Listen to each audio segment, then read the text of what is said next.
5 আগস্টের পরবর্তী সময় ভারতের সাথে বাংলাদেশের ভূ রাজনৈতিক সম্পর্ক যে জায়গায় গিয়ে দাঁড়িয়েছিল, আমরা সবাই চিন্তা করেছিল এরকম যে নির্বাচন পরবর্তী সময় ত্রয়োদশ নির্বাচনের পর সেই পরিস্থিতির আসলে উন্নতি হবে।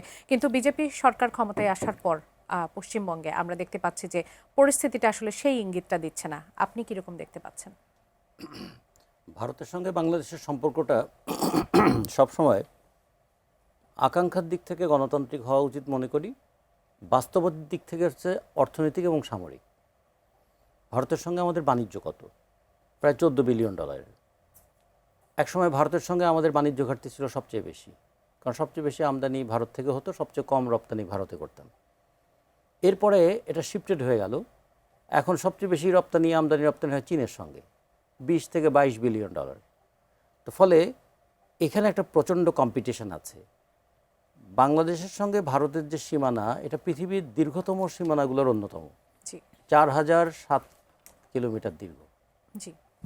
চীনের সঙ্গে ভারতের যে সীমানা এবং ভারতের সঙ্গে পাকিস্তানের যে সীমানা, দুইটা যোগ করলে যা হয়, বাংলাদেশের সঙ্গে ভারতের সীমানাটা প্রায় কাছাকাছি। এবং এই সীমানাটার বৈশিষ্ট্য হচ্ছে একদিকে পশ্চিমবঙ্গ, আরেকদিকে আসাম, আরেকদিকে ত্রিপুরা, 3 দিক থেকে বাংলাদেশ আছে, সামনে আছে মায়ানমার, 315 কিলোমিটার দীর্ঘ, তারপর হচ্ছে একটু ছোট্ট জায়গা যেটা দিয়ে আমরা সমুদ্রে যেতে পারি। এই যদি বাংলাদেশের ভৌগোলিক অবস্থান দেখি, তাহলে ভারতের মতো একটা দেশ যে ক্রমাগত সাম্রাজ্যবাদী হয়ে উঠছে, সে তো চাইবে তার ব্যবসা বাণিজ্য দিয়ে বাংলাদেশকে নিয়ন্ত্রণ করতে, তার রাজনীতি দিয়ে বাংলাদেশকে নিয়ন্ত্রণ করতে, তার সামরিক বিষয় দিয়ে বাংলাদেশের সঙ্গে কর্তৃত্ব রাখতে। ফলে এই বিরোধটা বাংলাদেশের সঙ্গে ভারতের চলবেই। এখানে ভারত যেমন তার স্বার্থটা দেখবে, বাংলাদেশের তার স্বার্থটা দেখতে হবে। আমরা তো প্রতিবেশী পাল্টাতে পারবো না, আমরা শুধু পাল্টাতে পারবো আমাদের সম্পর্কের ধরনটা। সেই ক্ষেত্রে দেখবেন বাংলাদেশেও একদল মানুষ আছে, তারা তো বাংলাদেশে বসে বলে তারা 3 ঘন্টার মধ্যে নাকি দিল্লিতে দখল করে ফেলবে। কেউ আবার 7 সিস্টার নিয়ে তারা নানা ধরনের স্বপ্ন দেখে, হ্যাঁ চিকেন নেক কেটে দেবে, মানচিত্র পাল্টায় দেবে, এরকম বলে যখন, তাহলে ভারতেও তার প্রতিক্রিয়া এরকম হয়। যেমন একটা জিনিস খেয়াল করেছেন যে প্রকৌশল বিশ্ববিদ্যালয়ের শহীদ মিনারের সামনে ভারতের পতাকাকে ওটা শিক্ষার্থীরা পাড়িয়ে যাচ্ছে। আচ্ছা, আমরা ওটা যদি পদদলিত করি, তা আমাদের 18 কোটি কিংবা 20 কোটি মানুষ পদদলিত করতে পারবো। এখন আমি ভারতকে তাহলে আমি উৎসাহিত করলাম যে তুমিও বাংলাদেশের পতাকা দিয়ে তুমি ইয়ে করো, তাহলে ও তো 140 কোটি, মানে তাহলে তো 280 কোটি ওটা পাড়াবে। তাহলে এই যে বালখিল্য আচরণ আমাদের এখানে, রাজনীতিতে দুটো জিনিস খুবই গুরুত্বপূর্ণ বিষয়। রাজনীতির সেন্টারে অর্থনীতি থাকতে হবে, আর রাজনীতি করতে গেলে আমার ভূ রাজনীতি সম্পর্কে একটা ধারণা থাকতে হবে। আমাদের এখানে কিন্তু তার কোনো ধারণাই নাই। হ্যাঁ, এখানে আছে বিদ্বেষ। বিদ্বেষের মূল জায়গাটা হচ্ছে সাম্প্রদায়িক বিদ্বেষ। এতদিন যে সাম্প্রদায়িক বিদ্বেষ আমাদের এখানে ছিল, ভারতেও এখন সাম্প্রদায়িক শক্তি, পশ্চিমবঙ্গ, আসাম এবং ত্রিপুরা, 3 জায়গায় তারা রাজ্য ক্ষমতায় চলে এসছে। ফলে এখন 2 সাম্প্রদায়িক উন্মাদনার চাপের মধ্যে পড়ে গেল 2 দেশের সাধারণ নাগরিকরা। ফলে এখন যে পুশিনটা বলছে, পুশিন কিন্তু মানে অনেক পুরনো রোগ। এটা মাঝে মাঝে এই রোগটা মাথাচাড়া দেয়। কীরকম? ভারত চায় এটা দিয়ে বাংলাদেশকে একটু চাপের মধ্যে রাখতে।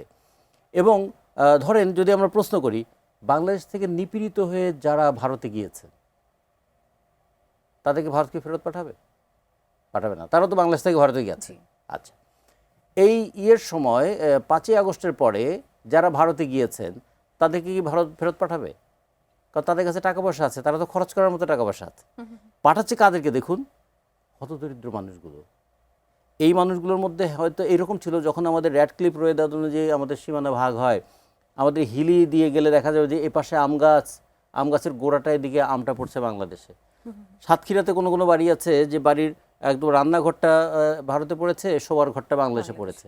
ফলে প্রচুর মানুষের সঙ্গে একটা পারিবারিক সম্পর্ক কিন্তু বাংলাদেশ ভারতে আছে। প্রত্যেকটা সীমান্তবর্তী অঞ্চলে এটা থাকে। পৃথিবীর এমন কোনো দেশ নাই যেখানে এই সীমান্তবর্তী মানুষের যোগাযোগটা নাই। সেইটাকে যদি মানবিক দৃষ্টিতে না দেখে, সেইটাকে যদি রাজনীতির হাতিয়ার করা হয়, তাহলে এই সাধারণ মানুষগুলোকে কীরকম একটা অমানবিক পরিস্থিতিতে রাখা হয়। দেখুন, বাচ্চাদেরকে যখন শূন্য রেখায় দাঁড় করে রাখা হয়েছে, তার মানে কি? একটা শূন্য মানববোধ, শূন্য দায়িত্ববোধ। কোথায় universal declaration of human rights? যেখানে একটা নারী, একটা শিশু বলছে একটু খাবার পানি হবে, এই রোদ্রের মধ্যে বসে আছে, একটু খাবার পানি নাই, প্রায় 68 ঘন্টা। তাহলে কোথায় মানবিক বোধ? এখন আমাদের বর্ডার গার্ড, তারা একদিকে মানবিক বোধে পীড়িত হয়, আর একদিকে রাষ্ট্রীয় দায়িত্ব পালনে তারা না ঢুকতে দেব না, কিন্তু তারও তো প্রাণ কাঁদে। যে বাচ্চাটা পানির জন্য আছে, এবং ভারত এটার সুযোগটা নিতে চায়, এই মানবিক অ্যাপিলটা দেখিয়ে বাংলাদেশে ঠেলে দিতে চায়। যেমন করে রোহিঙ্গারা, এখন 12 লক্ষ রোহিঙ্গা, আমরা মানবিক বোধে তাদেরকে আশ্রয় দিয়েছি। কিন্তু আমরা কি এখন তো- ভারতকে একটা প্রতি উত্তর দিতে পারলাম? হ্যাঁ, এই প্রতি উত্তর দেওয়ার ক্ষেত্রে আমাদেরও কিছু অমানবিক হতে হয়। কীরকম, যেটা আমরা নেব না। এটা শুনতে খারাপ লাগে, কিন্তু নেব না যখন বলি, তো ওই মানুষগুলোর দিকে তাকিয়ে দেখুন তো, প্রখর রৌদ্রে পুড়ছে যে মানুষটা নো ম্যানস ল্যান্ডে দাঁড়িয়ে আছে। মানুষ কিন্তু he or she has no land, no man's land. এত বড় মানবিক বিপর্যয় ঘটাচ্ছে ওরা। এত বড় বিশাল দেশ ভারত।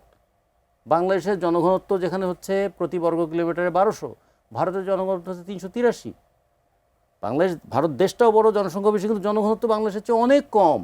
তাদেরকে জমির এতই সমস্যা পড়ে গেল। আর আমরা এই যে ঢাকা শহরে আমাদের জনঘনত্ব হচ্ছে প্রতি বর্গ কিলোমিটারে 50,000-এর উপরে। পৃথিবীতে এত ঘনত্ব সম্পন্ন দেশ পৃথিবীর আর নাই। সেই দেশেই তোমরা ঠেলে দিচ্ছ আবার মানুষগুলোকে। কি অপরাধ তাদের?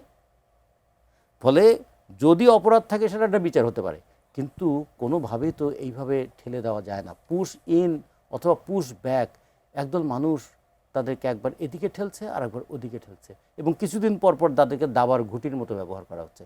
আমরা মনে করি এর অভ্যন্তরে, একদম মাহবুব ভাই ঠিকই বলেছেন, প্রত্যেকটা ঘটনার পেছনে রাজনীতি আছে। আমরা যখন একটা অমানবিক আচরণ দেখি তার পেছনেও আমরা রাজনীতি দেখব, আমরা একটা অর্থনৈতিক ঘটনা দেখি তার পেছনেও রাজনীতি দেখব। সব মিলিয়ে হচ্ছে দুই দেশেরই সাম্প্রদায়িক উন্মাদনাটাকে বাড়িয়ে তোলা। দুই দেশের সাম্প্রদায়িক উন্মাদনা বাড়িয়ে তুললে সবচেয়ে বেশি ধ্বংসপ্রাপ্ত হয় মানুষের মানবিকতা। মানবিকতা, সেই জায়গাটা আমরা একটা বিপজ্জনক জায়গায় দাঁড়িয়ে গেছি।